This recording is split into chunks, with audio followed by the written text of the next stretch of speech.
ప్రార్థన చేసుకుంటున్నాం తండ్రి.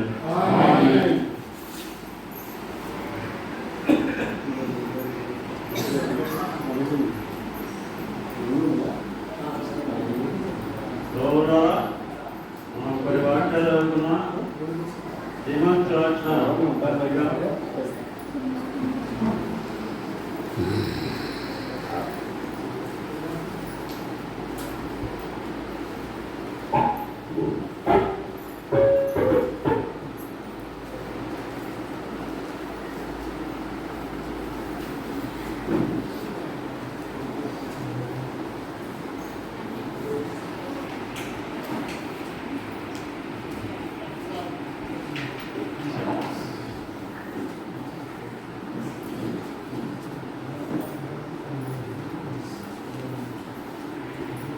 పత్రిక మొదటి నుండి కొన్ని వాక్యాలు చదువుతున్నాం.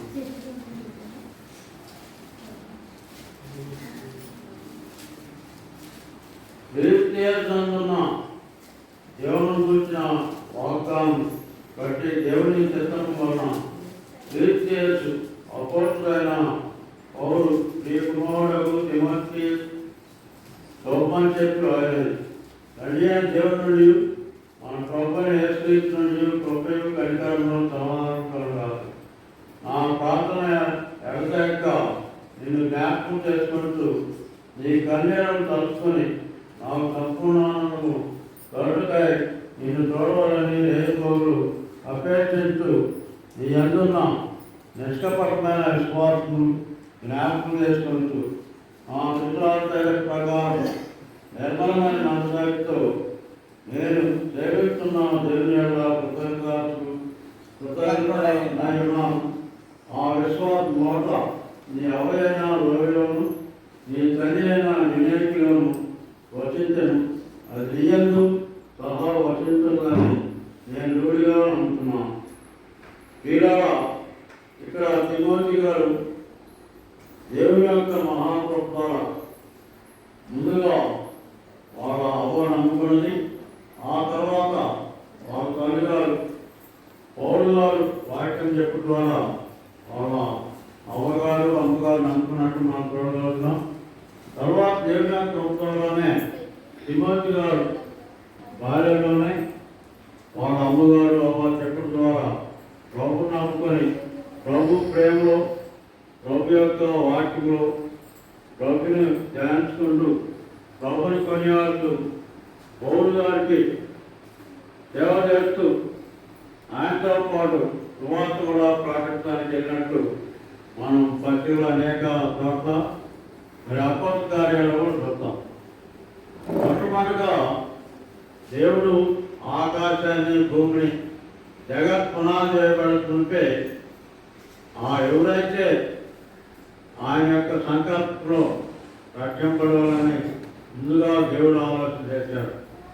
అందుకే జగత్ పునాది చేయబడుతుంది దేవుని యొక్క స్వరూపాన మానవుని చేర్చుదని ఆయన యొక్క సంకల్పంలో ఆయన హృదయంలో ప్రణాళిక కలిగి ఉన్నారు. ఆ విధంగా మానవులందరినీ సృష్టించకముందే ఆకాశము భూమిని అందులో ఉన్న సమస్తాన్ని సృష్టించారు. భూలోకం ఉన్న ప్రజలందరూ ఒక కుటుంబమే. ఎలాగనగా మన యొక్క ఆధిపత్యులు ఆదాము ఆగిపోయినప్పుడే దేవుడు వాగ్దానం చేశారు. అనేక సంవత్సరాలు వాళ్ళు దేవుని మయంలో ఉన్నారు. కానీ ఎప్పుడైతే సాతాను చేత సౌర్యపడి ముందుగా అవ్వ మంచెట్లా తెలివిచ్చే వృక్షఫలాలు తిని తర్వాత ఆదాము కొలిచినది ఇద్దరు దేవునికి దూరమయ్యారు. అప్పుడు ప్రభువారే ఈ గర్భం వచ్చి సాతాను తాను చిత్తకొట్టిందని సాతానుతోను ఆ తర్వాత వేదంతో పిలవగలమని స్త్రీతో అవతలను కష్టపడి పనిచేయాలని ఆదాముతో చెప్పినట్టు మనం ఆదికాండం 3 అధ్యాయం చెప్తున్నాం. ఎట్లా నుంచి ఎక్కువ చేయట్లేదు ఇలా. కాబట్టి ప్రభువారు వాగ్దానం చేసిన ప్రకారం వాళ్ళని ఆ విధంగా వదిలిపెట్టగా తాత్కాలికంగా ప్రభువారు అర్పించే బయట సూచనగా నిర్దోషమైన పశువులు వధించి ధర్మంతోగా తొలగించాడు. గొప్పవారు ఏమాత్రం ఆయన యొక్క చిత్త ప్రణాళికలు కానీ సంకల్పాన్ని కానీ మర్చేవాడు కాదు. ఆ యొక్క సంకల్పాన్ని నెరవేర్చడానికి కానీ ప్రభువారు మన పితలతో అనేక సార్లు మాట్లాడినట్టు మనం చూడగలుగుతాం. ఆ విధంగా కొన్ని వచనాలు మనం ఆదికాండం 15వ అధ్యాయం చూద్దాం. ఆదికాండం 15వ అధ్యాయం.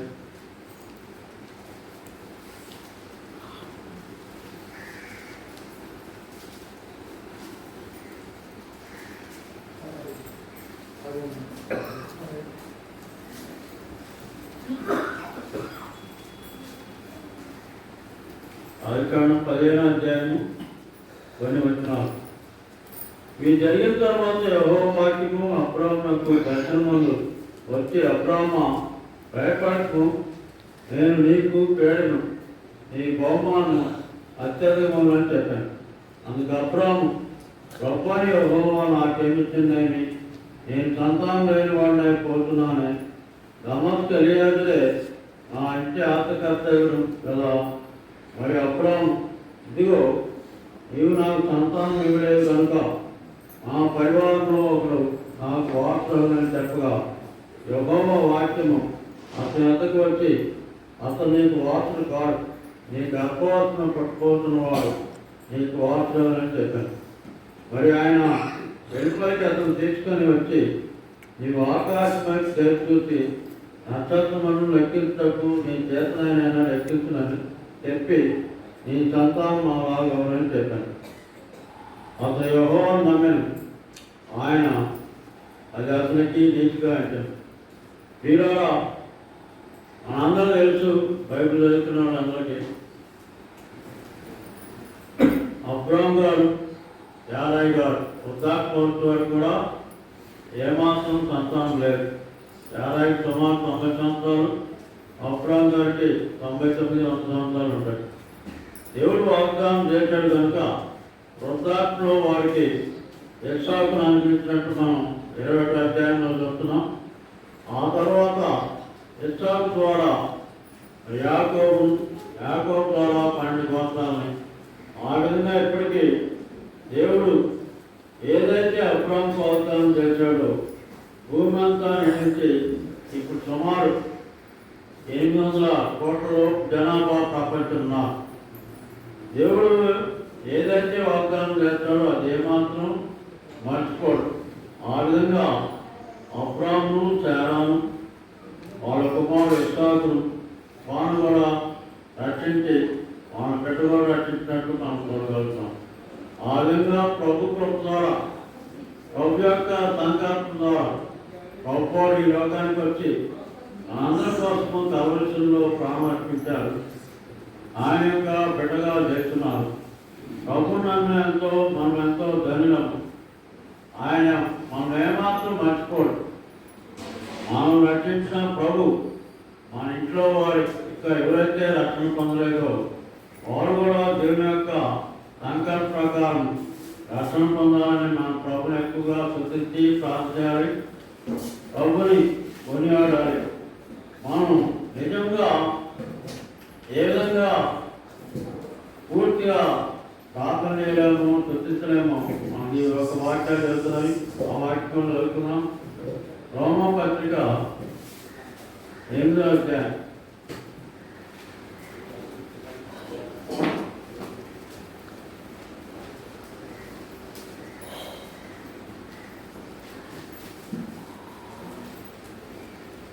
రోమపత్రిక 8వ అధ్యాయం 26వ వచనం. అటువలే ఆత్మయు మన బలహీనతను చూసి సహాయం చేస్తున్నాడు.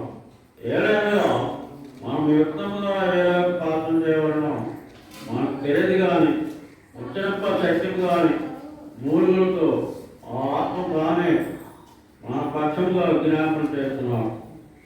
మరియు ఉదయములను పరిశోధించిన ఆత్మ యొక్క మనసు ఏదో ఎరుగును. ఏలాయంగా ఆయన దేవుని చెత్త ప్రకారం పరిశుద్ధ కొరకు విజ్ఞాపనం చేస్తున్నాడు. దేవుని ప్రేమించిన వారికి అనగా ఆయన సంకల్పతత్వం పిలువబడిన వారికి మేలు కలుగుటకై సమస్తమును సమకూడి జరుగుతున్నవని ఎరుగుదు. వీళ్ళారా ప్రభు యొక్క మహా సంకల్పం ద్వారా, ప్రభు యొక్క మరణ పునరుద్ధం ద్వారా మన పితరులతో అయితే ఏదైతే మాట్లాడి ఉన్నాడో 2020 సంవత్సరాల క్రితమే కన్నికైన మరింపు గారి గర్భం ద్వారా పరిశుద్ధాత్మ దేవుని ప్రేరేపణతో ఈ లోకానికి వచ్చి మానవాళందరినీ శాశ్వతంగా రక్షించారు. దేవుని యొక్క మహా సంకల్పము ప్రభువారు మన కోసం ప్రాణమర్పించి తిరిగి జంతువులు ఎత్తున్నాడు. అంత మాత్రమే కాదు, ప్రభువారు ఈ లోకంలో ఉన్నప్పుడే మరి ప్రభువారు ఆయన దేవుని యొక్క చిత్తాన్ని ప్రకారం మనం రక్షించడం శరీరాన్ని ధరించి ఈ లోకానికి వచ్చారు. మనందరి కోసమై కలవచ్చుల్లో ప్రాణమర్పించి తిరిగి జంతువులు ఎత్తున్నాడు. మరి వారింట్లో వాళ్ళందరి నుంచి కూడా మరి ప్రజలందరూ కూడా రక్షింపడాలని ప్రార్థన చేశారు. ఎన్నో రాత్రులు ఉపవాసం ఉండి ఆయన యొక్క రక్తం చెంపనా కారు వరకు కూడా ప్రార్థన చేశారు. మనమైతే కనీసం ఒక అర్ధగంట కూడా ప్రార్థన చేయలేము, ఎందుకంటే మనకు ఆ శక్తి రాదు. అందుకే ఇక్కడ రోమపత్రికలో పరిశుద్ధాత్ముడు పౌలు గారి ద్వారా రాయించారు. మనం యుక్తంగా దేవుని స్తుతించాలన్నా ప్రార్థించాలన్నా మనకు ఆ యొక్క శక్తి లేదు, బలహీనమే. మనం ప్రభుని స్తుతించి పూర్తిగా ప్రభుకు అర్పించుకున్నట్లయితే మనం ఏ సమయంలో ఎట్లా ప్రార్థన చేయాలా, ఎట్లా స్తుతించాలా, మరి కుటుంబంతో ఏలాగు దేవుని స్తుతించి ప్రార్థన చేయాలో అవన్నీ సంగతులు పరిశుద్ధాత్మ దేవుడే మనకు అనుకోవకపోయినను మనల్ని ప్రేమించి ఆయన స్వయంగా సాక్షాత్తుగా చేసినట్టు ప్రభువే ఆయన చిత్తానుసారంగా నడిపిస్తారు. కాబట్టి కుటుంబంలో నమ్మిన కొంతమంది మనం భయపడిన అవసరం లేదు. దేవుని యొక్క సంకల్పం ఉన్నది కనుక మనం ఎక్కువగా ప్రభుని గుర్తించి ప్రార్థన చేసినట్లయితే ప్రభువు చిన్న ప్రాయంలో ఉన్న మన ఇంటి వారిని మరి ఇంటి యజమాని కూడా ప్రభువు తప్పగా రక్షిస్తారని నేను నమ్ముతున్నాను. నేను గొప్ప చెప్పుకోవట్లేదు, కానీ ముందుగా పెళ్లి కాకముందే ప్రభుని నమ్ముకున్నాం. తర్వాత మా యొక్క మేనత్ గుర్తునే చెప్తున్నాం. తర్వాత మేము పెళ్ళైన తర్వాత నేను కొన్ని సుమారు 12 సంవత్సరాలకి మా ప్రభు నమ్ముతుంది. ఆ తర్వాత దేవుని యొక్క కృప ద్వారా మా యొక్క బిడ్డ కూడా ప్రభు నమ్ముకున్నారు. దేవుని స్తోత్రం. అలాగూ మనం ప్రార్థన చేసినప్పుడు ఇష్టపడకూడదు. దేవుని చేతమైనప్పుడు వారు కూడా రక్షపడతారు కనుక ఆ యొక్క దేవుని యొక్క ప్రణాళిక నెరవేర్చు కనుక ప్రభుని స్తుతించి గణపరిచి ఆయన యొక్క మార్గంలో సత్యంలో జీవిస్తూ ఆరాధిస్తూ మన యొక్క బిడ్డలే కాదు, మన ఇంటి వారే కాదు, మన బంధువులు పొరుగువారు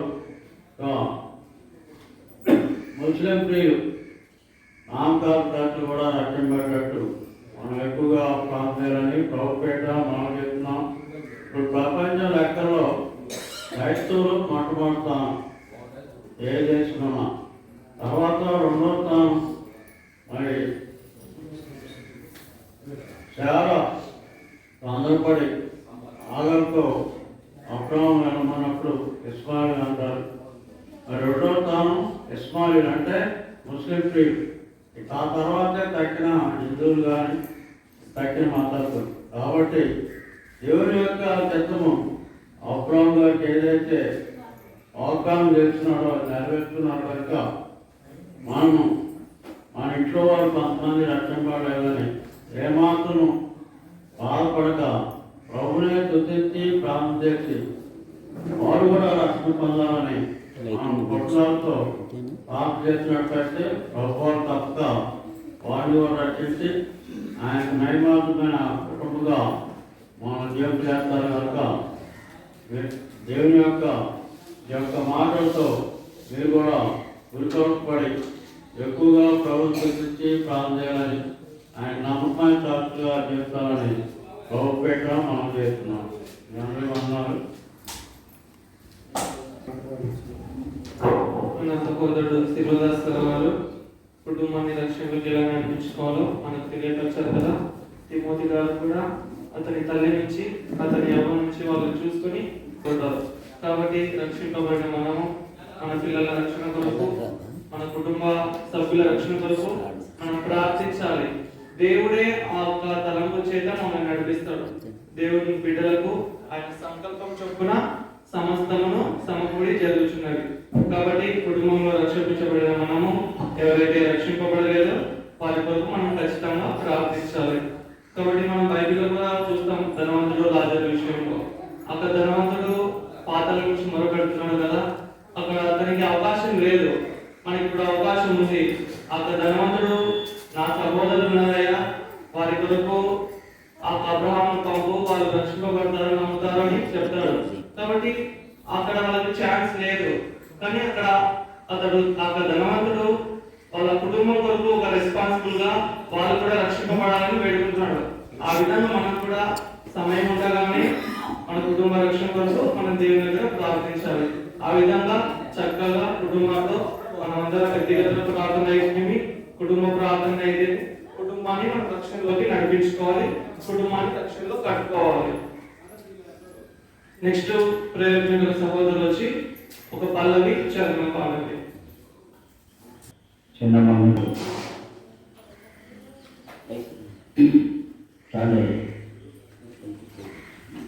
మన రక్షకుడు అమరుడు, కోటి సూర్యుల కాంతివంతుడు, మన రక్షకుడు అమరుడు. తరములుగా పాపంగకారములో పడి ఉన్న మన జీవితము, తరములుగా పాపంగకారములో పడి ఉన్న మన జీవితము. ఆ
దేవుని సిద్ధించిన డేవిడ్ ఆదాం గారికి వందనాలు.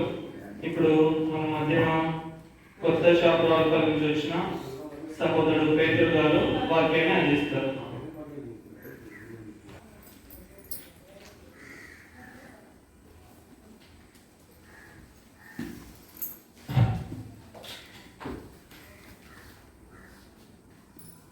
ఆదికాండం మొదట్లో 4వ అధ్యాయం నుండి 2వ వచనం నుండి మనం కొన్ని మాటలు చదువుకుందాం. ఆదికాండం 4వ అధ్యాయం 2వ వచనం. తరువాత ఆమె అతని తమ్ముడు ఏబేలు కనెను. ఏబేలు గొర్రెల కాపరి కయ్యోను భూమి సిద్ధపరచేవాడు. కొంతకాలమైన తర్వాత కయ్యోను పొలం పట్ల కొంత యెహోవాకు అర్పణగా తెచ్చాను. ఏబేలు కూడా తన మందలో తొలిసూరు పుట్టిన వాటిని కొవ్విన వాటిని కొని తెచ్చు. యెహోవా ఏబేలు అతని అర్పణ లక్ష్య పెట్టాను, కయ్యోని అతని అర్పణ ఆయన లక్ష్య పెట్టారు. చిన్న ప్రార్థన చేసుకున్నాం. మహాపరిశుద్ధుడు మా ప్రభువా, మా గొప్ప తండ్రి, పూజనీయ మీ ఫాదర్లకు చేసుకున్నాం. దయగల మా నాయన, ఇప్పుడు నీ సన్నిధానం అందుబడిన దేశ ప్రయోజకులను శాతగాని వాడిని అవివేకుడైన నన్ను మీ సిలువ సాధన మరుగుపరుచుకొని ఇటు మాటలను బోధించుటకు జ్ఞానము తెలియని దయచేయమని చేరువచ్చిన ప్రతి బిడ్డ హృదయాల్లో మీ మాటలు నాటబడి ప్రభా విని విడిచిపెట్టు వారి కాక విని నా తండ్రి వాటిని ఫలింపచేసి వారి హృదయాలను మీ నామాన్ని మహిమపరచబడినట్టుగా అనుగ్రహించి దీవించుకోవని మీ పాదములకు కృతజ్ఞతా స్తోత్రములు చెల్లించుతూ స్తుతిస్తూ ప్రభువైన యేసు క్రీస్తు నామములో ప్రార్థన చేస్తున్నాము మా తండ్రి. ఆమేన్. ప్రియులారా, ఆదికాండం 4వ అధ్యాయము 2వ వచనంలోని తరువాత ఆమె అతని తమ్ముడు ఏబేలు కనెను. ఏబేలు గొర్రెల కాపరి కయ్యోను భూమి సిద్ధపరచేవాడు. కొంతకాలమైన తర్వాత కయ్యోను పొలం పంటలో కొంత యెహోవాకు అర్పణగా తెచ్చాను. ఏబేలు కూడా తన తొలిసూరు పుట్టిన కొవ్విన వాటిని కొని తెచ్చాడు. యెహోవా ఏబేలు అతని అర్పణ లక్ష్య పెట్టాను, కయ్యోని అతని అర్పణ ఆయన లక్ష్య పెట్టలేదు. ప్రియులారా, దేవుని యొక్క ఉద్దేశంలో జ్యేష్ఠ కుమారుడు అన్న తర్వాత జ్యేష్ఠ కుమార్తె అన్నాక దానికి చాలా విలువ ఉంటుంది. లోకంలో కూడా అన్యులు జ్యేష్ఠ కుమారుడు జ్యేష్ఠ కుమార్తె అని అంటూ ఉంటారు. అలాగనే దేవుని యొక్క సన్నిధానంలో తొలిసూరి పుట్టినది. తొలిసూరి అంటే ఏ పాపము ఎరుగునది దేవునికి ఇష్టమైనదిగా ఆయన అర్పణ తెచ్చి ఏబేలు గొర్రెలు పుట్టేదని అర్పించాడుగా చూస్తున్నాం. కయ్యోను కూడా అర్పణ తెచ్చాడు, కానీ దేవుడు ఇష్టపడదు. ఎందుకంటే ఆయన అర్పణ ఆయనకి ఇష్టం లేదు.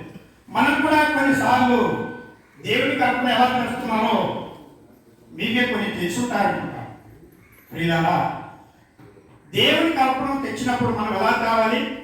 తొలిసూరి పండిన పంటనే ఏ యొక్క దానిలోకి ఓడకుండా కానీ దేవునికి ఇవ్వగలిగి ఉంటే, తొలిసూరి వచ్చినా మీ జీతంలో అయినా కానీ తొలి వచ్చిన జీతంలోనే దేవునికి ఇవ్వాలనుకున్నప్పుడు తీసి పక్కన పెట్టాలి. కానీ ఏదో అయిపోయి మిగిలిన తర్వాత ఇద్దాంలే తీసుకుపోయి ఇవ్వడం అనేది మంచిది కాదు. అలాగనే ఏబేలు కూడా తొలిసూరి గొర్రె తెచ్చి దేవునికి అర్పించినట్టు చూస్తాం. మనలో కూడా వ్యవసాయం చేసేవాళ్ళు, తర్వాత ఉద్యోగరీతిలో ఉండేవాడు, వ్యాపారస్తులో ఉండేవాడు అనేకులు ఉండొచ్చు. కూలి పనిగాల కానీ లేదు, కూలి చేసుకున్న వారైనా కానీ తొలి రోజు వచ్చిన కూలి జీతంలో నువ్వు తీసే 10 రూపాయలైనా సరే తీసి దేవునికి అర్పిస్తే ఆ దేవుని వేరేగానే ఉంటుంది, ఆ ఆశీర్వాదం వేరేగానే ఉంటుంది. మనం కయ్యోను వలె జీవిద్దామా, ఏబేలు వలె ఉందామా అనేది మీలో మీరే దాన్ని పరీక్షించుకోవాలి. అలాగే సమూయేలు రాసిన పత్రికను కూడా మళ్ళించండి. సమూయేలు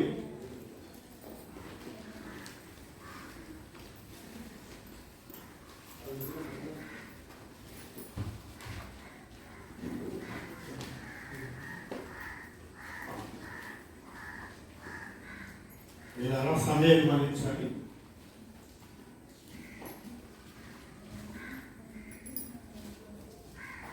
మొదటి సమూయేలు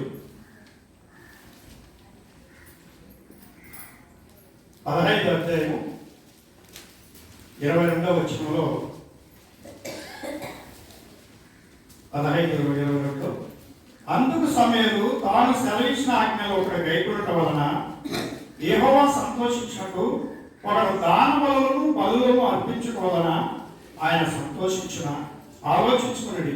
బలులు అర్పించుట కంటే ఆజ్ఞలు గైకొనుటయు పొటేలుకు అర్పించుట కంటే మాట వినుటే శ్రేష్టము.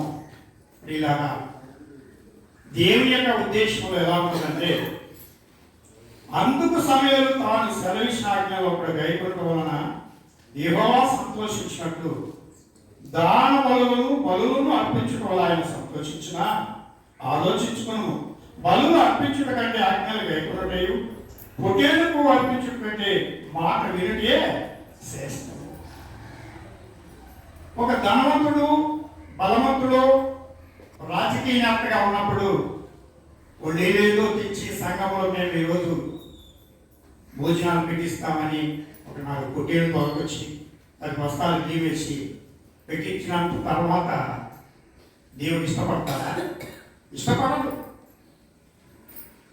అప్పుడు నేను కూడా దేవుడికి అర్పించినానని లోకానికి తెలుస్తుందేమో, కానీ దేవుడికి మాత్రం అది ఇష్టం కాదు. దాన బలులు అర్పించుట కంటే ఆజ్ఞలు గైకొనుటయు పొటేలుకు అర్పించుట కంటే మాట వినిటే శ్రేష్టం. దాన బలులు అంటే ఎలా? మాట వినాలి. ఈరోజు ఆదివారం దేవుని చర్చి ఉంది, నీకు 150 పనులున్నా ఆయన చర్చికి మాత్రం తప్పకుండా పోవాలనేది ఆశ కలిగి ఉండాలి. తర్వాత ఒక కూడికైనా సరే దేవుని కూటమి జరుగుతున్నప్పుడు ఆ కూటానికి మనం వెళ్ళాలని ఆయన మాట వినాలి. ఆయన ఆజ్ఞలు పాటించాలి. ఆయన ఆజ్ఞలు అంటే నువ్వు చెప్పారు సహోదరు జానం ఏమని చెప్పారు? ఆజ్ఞలు పాటించేవారి. ఆజ్ఞలు పాటిస్తే దేవుని యొక్క ఉద్దేశం ఎలా ఉంటుందంటే, ఆయన పిలిస్తే మనం పలికిన వారిగా ఉంటాం, కానీ ఆయన మాట వినేవారి. మాట వినాలంటే ప్రతి విషయంలో ఏ విషయంలో దేవుని ఆలోచన కలిగి ఏ మాట మనం వినాలి. ఏదేదో పనులు దానాలు అర్పిస్తే దేవుడు అంగీకరించాడు. ఆయన మాట వినేవారు. అందుకని దేవుడు ఇక్కడ అంటున్నాడు, అందుకు సమూయేలు తాను సెలవిచ్చిన ఆజ్ఞలు ఒకడు గైకొనటం వలన యెహోవా సంతోషించడం ఒకడు దాన బలులను అర్పించడం వలన ఆయన సంతోషించిన ఆలోచించుకును. బలులు అర్పించడం కంటే ఆజ్ఞలు గైకొనటయు పొటేలుకు అర్పించడం కంటే మాట వినటే శ్రేష్టం. ఆయన ఆజ్ఞలు గైకొనాలి, ఆయన మాట వినేవారు. అప్పుడే దేవుడు మనం ఏ పని చేసినా దీవెనకరంగాను ఆశీర్వాదకరంగాను. ఇక్కడైతే చాలా మంది దేవుడికి ఏదో అయిపోయిన తర్వాత అర్పించేవాళ్ళుగా ఉంటారు. ప్రియులారా, అలా ఉండకూడదు. అలాగే కీర్తనలు కూడా మళ్ళించండి. కీర్తనలు 51వ అధ్యాయము 17వ వచనం. 51వ అధ్యాయము 17వ వచనం. విరిగిన మనసే దేవునికి ఇష్టమైన బలు. దేవా, విరిగి నలిగిన హృదయం నీ వదక్షము చేయము. ఎవరికి విరిగిపోయినాడు? ఎవరికైనా ఎగినాయా? అయితే దేవుడికి చెప్తాను, విరిగిన మనసే దేవునికి ఇష్టమైన బలు. దేవా, విరిగి నలిగిన హృదయం నీ వదక్షము చేయము. లోకంలో చాలా విశాఖతో పని వెచ్చడం అంటే మన కాళ్ళు చేతులు ఇరిగిపోవడం కాదు, కానీ లోకంలో చాలా మంది ఇరుస్తూ ఉంటాడు. మీకు అనుభవమే ఉంటారని అనుకుంటాను. ఎందుకంటే ప్రియులారా, చాలా రకరకాలుగా మాట్లాడుతుంటారు లోకం. అయ్యో ఇది వచ్చిందయ్యా, చాలా భక్తిపరుడు, చాలా భక్తిపరురాలి అని 10 మంది అన్నులు కూడుకునే కాడ ఈ మాటలు వెల్లడిస్తూ ఉంటారు. చూడండి, కాబట్టి గమనించండి. ఎందుకంటే వేదనగా ఉంటారు. అప్పుడు మన హృదయము ఇరిగిపోయిన దాంతో సమానం. ఏదైనా ఇబ్బంది కలిగి ఒక 50 అడిగినాక అప్పుడు మరి ఇంకా ఎత్తి పొడుస్తాడు. ఎందుకంటే ఏమి దేవుడు నీకు ఇవ్వలేదా, ఏమి దేవుడు ఇస్తానంటే అనేక వేరంగా మాట్లాడు. అప్పుడు కూడా మనకి ఏమనిపిస్తాను, అయ్యో నేను ఊరికే పోతున్నాను దేవుడు, ఇలాంటి కూడా అంటారా అని హృదయం ఎంతో క్షీణిస్తూ బాధపడుతూ కూర్చోపోతుంటాయి. లేదు ఒక అనారోగ్యంగా ఉన్నామనుకో, ఏమి దేవుడు బాగా చేయగా, బాగా చేస్తాడు అది మనకు తెలుసు. కానీ ఇరుగు పొరుగు అనేకలో మనకు వ్యతిరేకమైన వారంతా దాన్ని ఎల్లడించి పొడుస్తూ ఉంటాం. ఏమి దేవుడు బాగా చేయలేదా, ఏమి దేవుడు మీకు సహాయం చేయలేదా అన్నప్పుడు మనం ఎవరితో చెప్పుకుంటాం? మన దేవుడితోనే చెప్పుకున్నప్పుడు దేవుడే మనకు సహాయం చేస్తాడు, దేవుడే మనం నడిపిస్తాడు. ఇరిగిపోయిన మనసు ఏమంటారు ఇక్కడ? విరిగిన మనసు దేవునికి ఇష్టమైన బదులు. అలాంటి విరిగిపోయిన వారిని దేవుడు విడిచిపెడతాడా? విడిచిపెట్టాడు. అందుకనే కదా విరిగిపోయిన మనసు దేవునికి ఇష్టమైన బదులు. ఆయన ఆలక్ష్యం చేయడు. దేవా విరిగి నలిగిన హృదయం నువ్వు ఆలోచించు, రేపే మన్నాళ్ళే నీకు బాగుతుందని నిన్ను వెంటనే నీకు స్వస్థత శీఘ్రంగా లభిస్తాడు. ఎందుకు? ఆయన నీ శ్వాసం ఉంచాడు. ఇప్పుడు ఏమే దేవుని విశ్వాసం ఉంచాడు? దేవుని విశ్వాసం ఉంచాడు.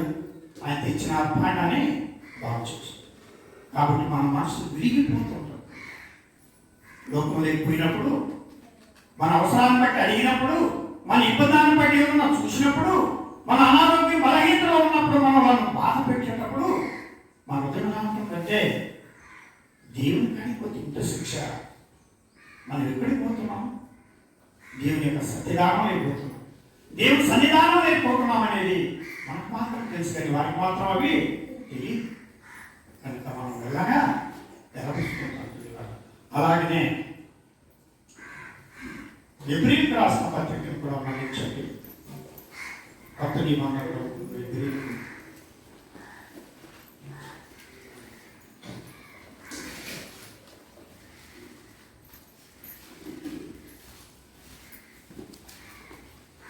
ఎబ్రీయులకు రాసిన పత్రిక 11వ అధ్యాయము 4వ వచనంలో ఇక్కడ మాటలు చూద్దాం.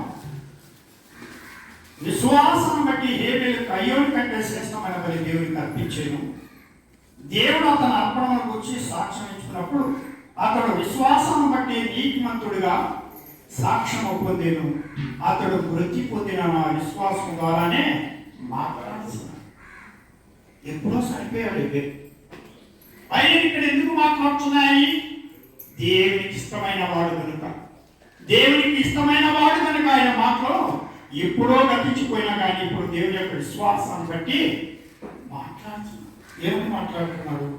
ప్రియులారా, మీరు కూడా ఎక్కడైనా గొప్ప దానం చేసినది 10 మందికి ఉపయోగపడింది, మేలుకరమైన నిర్మించినప్పుడు మీరేమో గతించిపోయినా కానీ మీరు చేసిన మేలు అక్కడ కనపడుతూ ఉంటుంది. మీరే ఉన్నారు ఈ ప్రాంతంలో ఒకటి ఎవరు దీన్ని ఈ చర్చి నిర్మించారు, వాడి పేరు ఇప్పుడు ఎగడిస్తూనే ఉంటారు. నేనైతే కొత్తగాని పిల్లలా మీ ఏరియాకి రావడం ఇదే ఫస్ట్ స్టోరీ.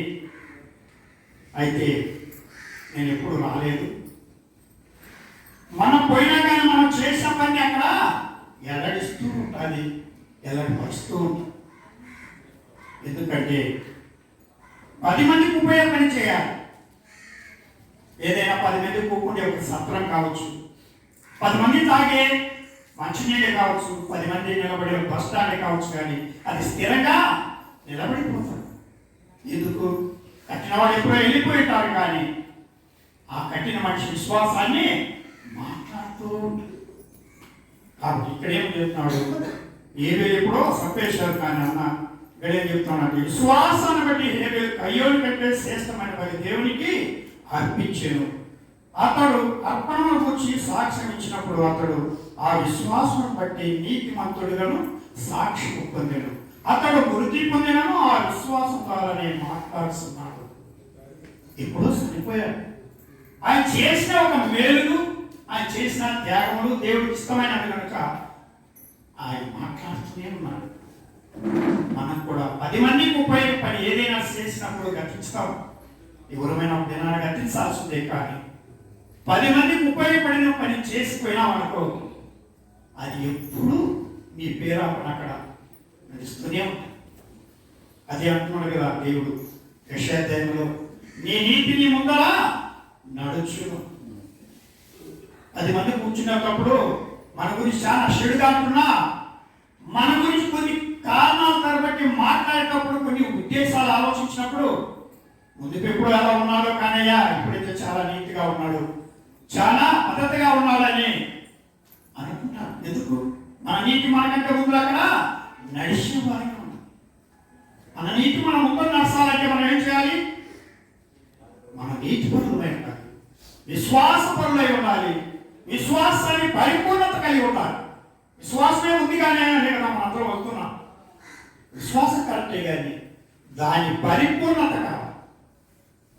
విశ్వాసం ఉంది మనందరికీ, దాని పరిపూర్ణత కలిగితేనే కానీ విశ్వాసంలో దేవుని యొక్క ఉద్దేశం పెట్టినాడు. అందుకని ఇక్కడ చెప్తాడు హేబేలు, విశ్వాసం బట్టి హేబేలు కయ్యోలు కంటే శ్రేష్టమైన దేవునికి అర్పించడం.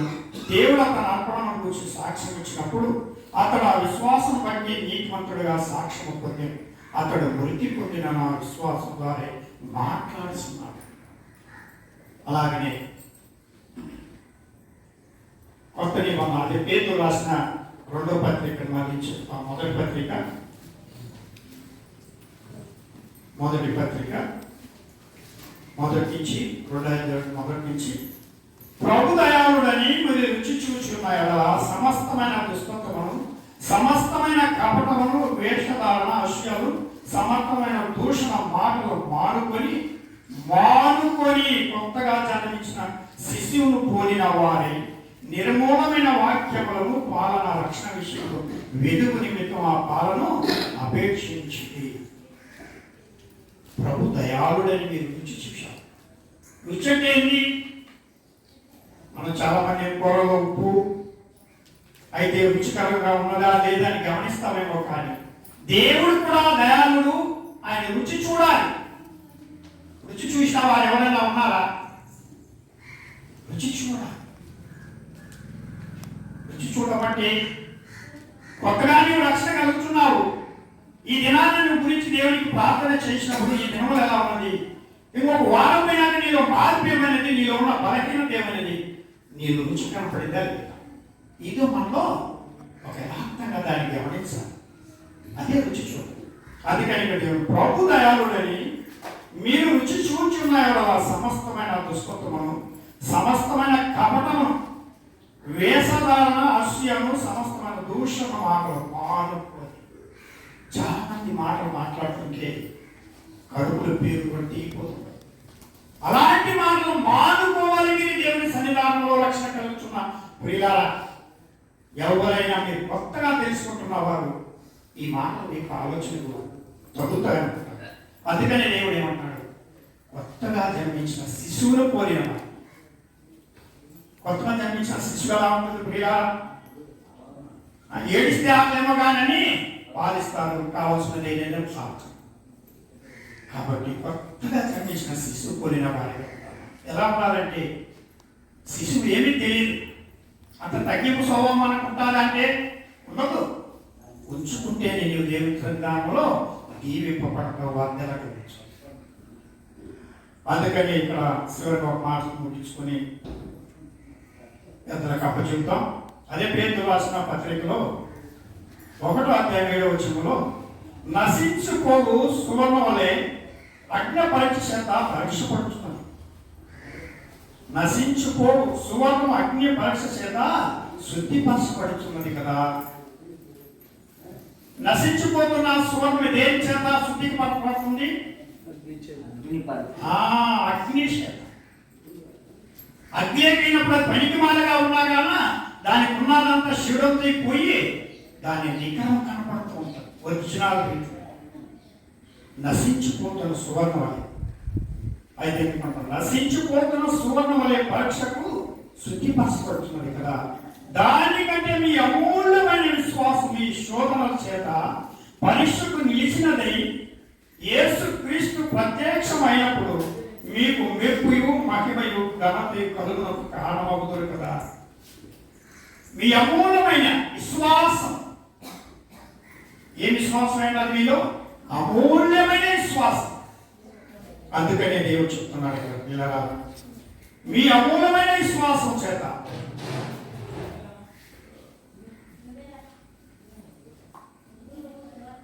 పరీక్షకు నిలిచినది.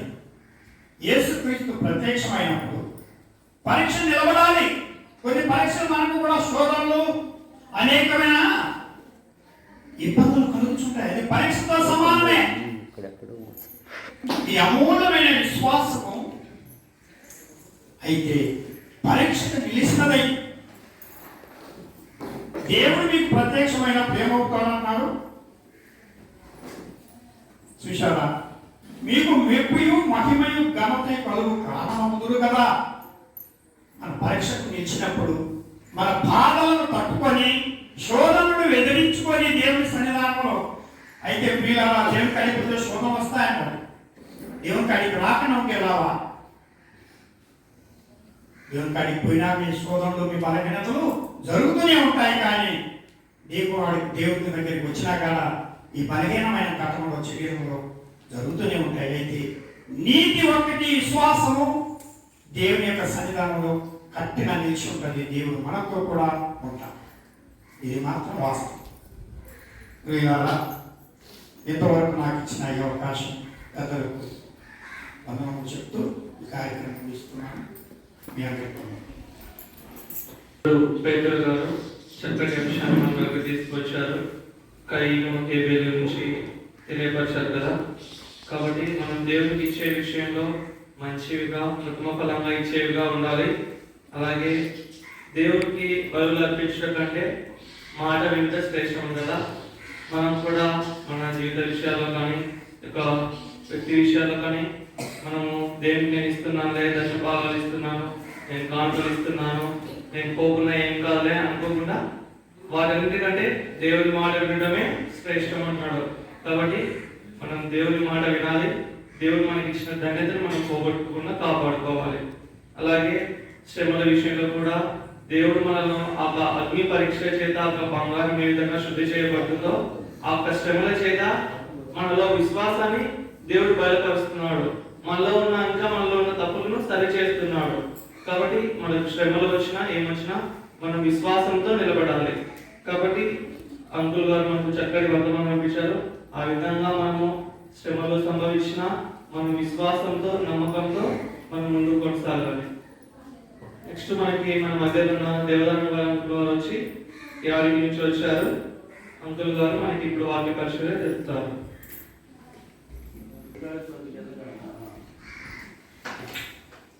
సంఘములో రక్షింపబడిన మరి విశ్వాసుల యొక్క పాత్ర ఏమిటి?